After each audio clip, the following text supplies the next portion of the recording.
Hey there, I'm Chaz, and this is Con. Hey, Con. And welcome to Road to Richmond, Week 12 edition.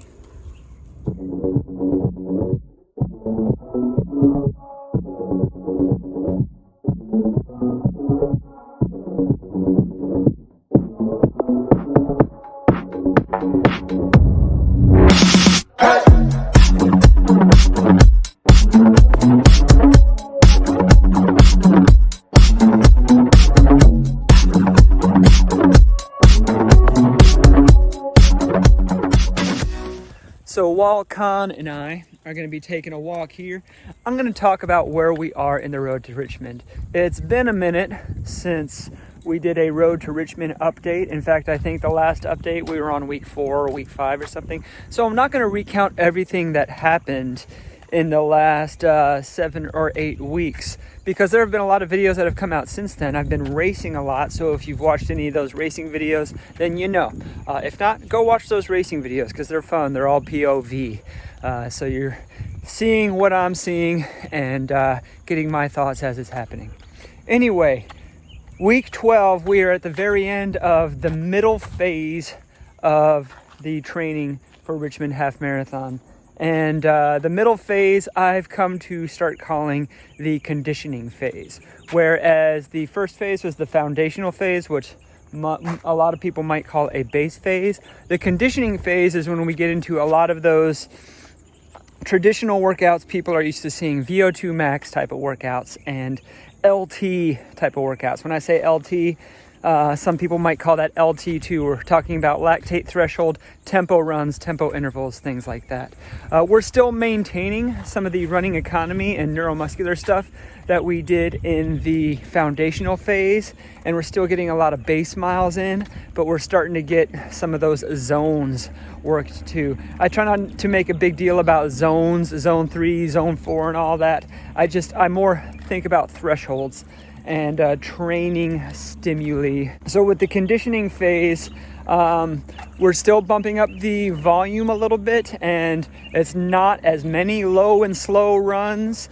Still a lot of slow runs. Some of those slow runs might be a little bit faster than easy, but we're also getting tempo intervals. We're also getting VO2 max reps. So lots of track workouts, hill repeats, longer hill repeats, not just the short hill sprints, and then long intervals on the road. As we get into the next phase, starting next week, which is the focus phase or the specific phase, depending on what you want to call it, we're going to be focusing on race pace and race pace adjacent workouts, where we'll be doing workouts that have a lot of volume at pace, but it'll be closer to or at half marathon effort. So yeah, here is how week 12 has gone. On Monday, I was mainly doing a recovery run. I was still a little bit sore from the 30K race I had 2 days beforehand. And I was mainly doing easy miles and a few strides at the end, and I was wearing the Diodora Frequenza 2. Tuesday morning, the last day of September, so someone needs to remember to wake up Green Day, I guess. Wake me up when September ends. I had a track pyramid. This was the last real VO2 max emphasis workout of the plan. We'll still be doing some, high speed intervals here and there as maintenance as we move forward. But this is really the last dedicated track session. And it was a pyramid, 200, 400, 600, 800, 1,000, 800, 600, 400, 200. And the shorter reps were faster. The 200s were at mile pace. The 1,000 was at closer to 8K pace, and everything was kind of just getting faster as the reps got shorter or slower as the reps got longer. And then I had a half dozen strides after that. Comes out to, not counting the strides, 5,000 meters. Whenever I design a track workout, I like to have a nice clean 5,000 meters. And I wore the Nike Streakfly OG today. Why not the Streakfly 2? Well, that's pretty much a race day only shoe, and it really beats me up. So I don't want to get too beat up for just a Tuesday workout. The Streakfly 1 is surprisingly forgiving for a 170 ounce shoe, and there's no plate in there or anything, so I'm still using my own biomechanics and doing all the work myself and just getting a little bit of bounce from that Zoom X foam. Yeah, tough workout, but I hit all my targets. And there's going to be an LT workout this Friday. Between then, on Wednesday and Thursday, I'm just going to have some base days, just like I had a base day yesterday. And then we'll have a long run this weekend. It's about 16 miles. I might do a little bit more with a little bit of a fast finish at the end. So we'll see you then. Don't forget to wake up Green Day. Wednesday was the day I chose for my MLR, or medium long run, and I was still feeling pretty decent after that track workout. I wasn't feeling too beat up, and I was wearing the Asics Mega Blast that day. I was feeling so decent that I decided to take a swipe at a segment someone had taken from me a couple days before, so I took it back with authority. Thursday was another easy run day, and I had intended to just do an hour easy. I did a little longer than that because the weather was great and I had good company, and for that I was running in the Asics Nova Blast 5. Okay, it's Friday morning. I've done my second real workout of the week. This one was more of a threshold workout. It was 3 sets of 6 minutes, 4 minutes, 2 minutes. The 6-minute reps were at more of a 15K pace, or LT pace, lactate threshold, what some people would call an LT2 pace.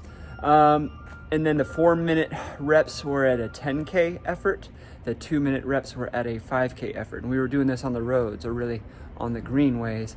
And yeah, it was pretty tough. It went to the high end of that lactate threshold and kind of dipped into some of those VO2 max efforts, which is good because the track workout we did on Tuesday was mainly in the VO2 max efforts, but the longer reps kind of dipped more toward the lactate threshold range. So this is the last training week of the conditioning phase, the middle phase of the half marathon plan. Most of my work from here on out is going to be half marathon pace or half marathon pace adjacent. The shoes I wore today were the Hoka Mach X3. First real workout in them, and I'll tell you more about those in a separate video. Sunday morning, long run. I had 16 miles on the docket. I might do as much as 20, and the last 4 miles will be a little bit faster. Not really half marathon pace, but maybe approaching marathon pace. I'm wearing the Hoka Mach X3 again because I'm still in the testing process, but the weather is beautiful. Kind of in the last stage of my long run now. Just dropped Anthony off. I'm about 3¼ miles into a 4-mile stretch of high aerobic approaching marathon effort. Averaging 6:46 for that right now in the Hoka Mach X3.